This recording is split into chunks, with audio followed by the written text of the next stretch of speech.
Hello friends, welcome back to my channel. आज आहे Saturday आणि आम्ही झालो आहे रेडी आमच्या फ्रेंड्सकडे जाण्यासाठी। आज वर्ल्ड कप T20ची फायनल मॅच आहे आणि ती आम्ही एन्जॉय करणार आहे आमच्या फ्रेंड्स सोबत। आणि अव्यांला बाहेर जायचा खूप आनंद झाला आहे।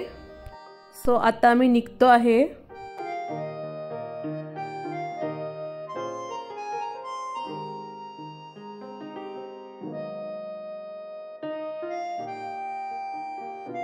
आणि आता आम्ही पोहोचलो आहे त्यांच्या घरी। आमच्या सोबत एक दुसरे कपल सुद्धा येणार होते, ते अजून आले नाही आहेत। सो मेस व्हायच्या आधीच तुम्हाला एकदा यांच्या घराचा होम टूर देऊन देते। आणि हे या घरामध्ये 1 मंथ झाले शिफ्ट झाले आहेत। हे घर 14व्या मजल्यावर असल्यामुळे घरात खूप थंडगार वारा लागतो आहे। आणि इथल्या बाल्कनीमधून खूप छान व्ह्यू आहे।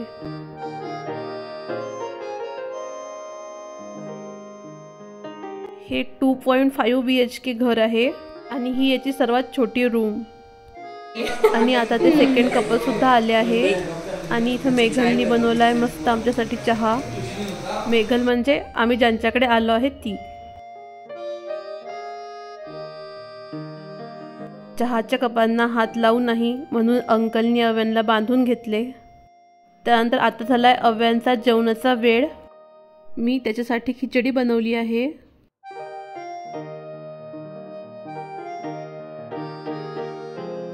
आता मॅच स्टार्ट होण्यातच आहे।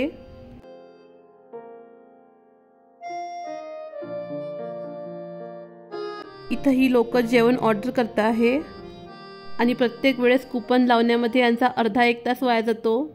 आज जेवणामध्ये काही व्हेज स्टार्टर तर काही नॉनव्हेज स्टार्टर्स मागवतो आहे आणि मग त्यानंतर पिझ्झा मागवणार आहे।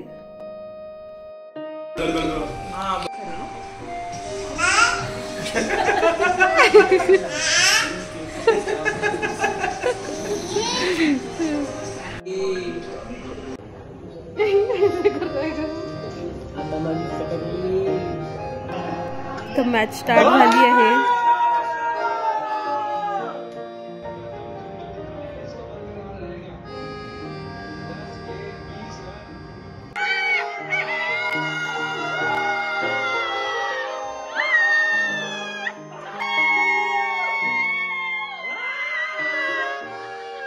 And yes, India one.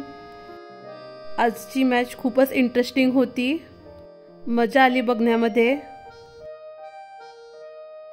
Match जिंकल्यानंतर बिल्डिंगमध्ये सेलिब्रेट करत होते।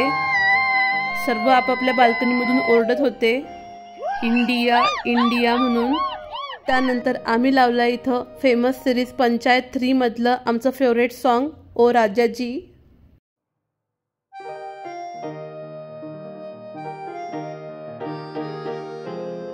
त्यानंतर या लोकांची कॉमेडी चालू आहे। आम्ही प्रत्येक वेळेस जेव्हा भेटतो तेव्हा अशीच गाणी लावून एन्जॉय करतो आणि त्यानंतर रात्री किती वेळ गप्पा मारतो। आता झाली आहे सकाळ, सर्वच खूप लेट उठले।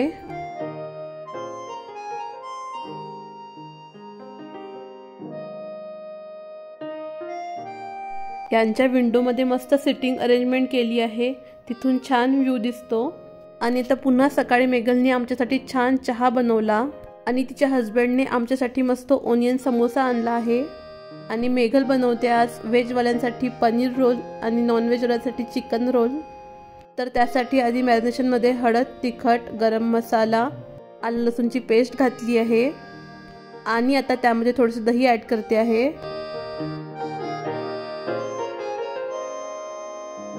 या मॅरिनेशनमध्ये मीठ घालून त्यामध्ये पनीरचे क्यूब ॲड करते।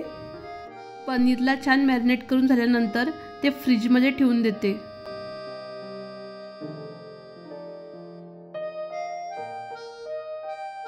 आणि आता चिकन मॅरिनेट करायचे आहे। चिकनसाठी सुद्धा सेम मॅरिनेशन बनवले। इथं मी तिला चिकनचे पीसेस कट करून दिले। आता ते मॅरिनेशनमध्ये घालून चिकनला सुद्धा छान मॅरिनेट करून घ्यायचं आहे।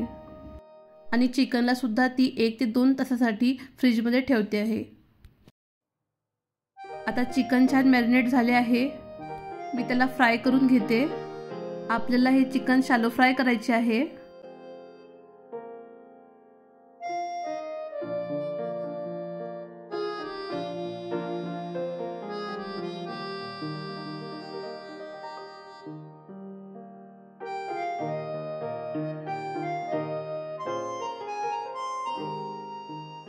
रोल बनवण्यासाठी इथं मालाबार परोटा यूज करणार आहे आणि या रोलसाठी आपल्याला लागणार आहे तंदूर मेयो, सोबत यामध्ये लागणार आहे लांब चिरलेला कांदा, लांब चिरलेली पत्ताकोबी, लांब चिरलेली शिमला मिरची, पुदिन्याची हिरवी चटणी आणि मेयोनीज।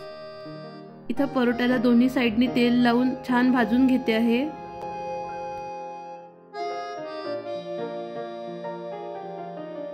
भाजून झाल्यानंतर त्यावरती पुदिन्याची हिरवी चटणी आणि मेयोनीज छान पसरवून घेते आहे।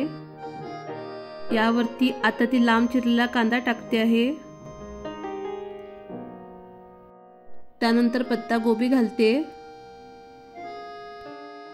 आणि इथं पनीरचे भाजलेले क्यूब असे कुस्करून घालते आहे। त्यावरती चिकन रोलसाठी सेम चिकनचे क्यूब्स असे टाकते। यानंतर यामध्ये शिमला मिरची घालते आहे आणि परोट्याला असं गोल रोल करून घेते आहे आणि याच्या काठाला थोडीशी चटणी घालून ते ओले करून घेते, जेणेकरून ते काठ चिटकून जातात एकमेकांना। आणि पुन्हा त्याला दोन्ही साइडनी शॅलो फ्राय करून घेते आणि असं झालं आहे रेडी टेस्टी पनीर रोल। आणि जेव्हाही भेटतात तेव्हा प्रत्येक वेळेस या लोकांचा हा मूवी लागतोच एकदा आणि पूर्ण वेळ यांच्या तोंडून या मूवीचेच डायलॉग चालू असतात। मस्त जेवण केल्यानंतर आम्ही निघालो घरी।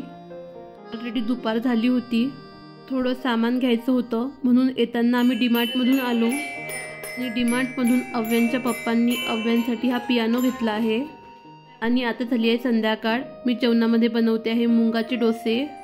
त्यासाठी मिक्सरच्या भांड्यामध्ये लसूण, आलं, कोथिंबीर, त्यासोबत हिरव्या मिरच्या आणि मोड आलेले मूग घेतले आहेत। आणि आता यामध्ये थोडीशी हळद, थोडेसे जिरे, 2 चमचे बेसन पीठ आणि थोडेसे पाणी घालते आहे आणि हे मिक्सरमधून छान वाटून घेते। त्यानंतर उरलेले मूग सुद्धा मी असेच मिक्सरमधून फिरवून घेते आणि आता हे सर्व छान मिक्स करून यात बारीक चिरलेला कांदा ऍड करते आहे।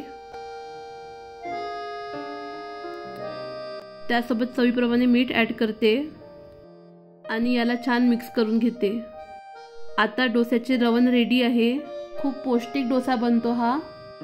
आता तव्यावर मी थोडेसे तेल पसरवून घेते आहे। तव्याला छान तापवून मी गॅसची फ्लेम कमी केली आहे आणि आता त्यावरती बॅटर पसरवून घेते।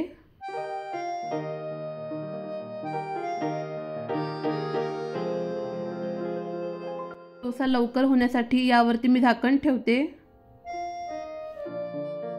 डोसावरती थोडेसे ऑइल घालते आहे आणि त्याला आता पलटवून घेते। बघा किती छान भाजला गेला आहे। डोसा व्यवस्थित होण्यासाठी गॅसची फ्लेम खूप महत्त्वाची आहे। गॅसची फ्लेम आपल्याला कमीच ठेवायची आहे। जेव्हा डोसा पलटवतो तेव्हा गॅसची फ्लेम वाढवायची आहे।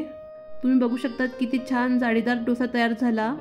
जेवणानंतर आम्ही टेरेसला आलो आणि व्हिडिओचा शेवट इथेच करते आहे। कसा वाटला तुम्हाला आजचा व्हिडिओ मला कमेंट्समध्ये नक्की सांगा आणि व्हिडिओला लाईक, शेअर, सबस्क्राईब करायला विसरू नका।